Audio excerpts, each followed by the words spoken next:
A couple of years ago, my husband John found a cave painting on the side of a boulder that was probably something like 5,000 to 10,000 years old. And I had this real visceral moment of connection.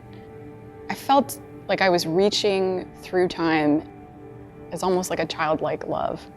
It's something that kind of brought me to painting, and through my training, I kind of was taught this method, and it just never felt like it went with my personality.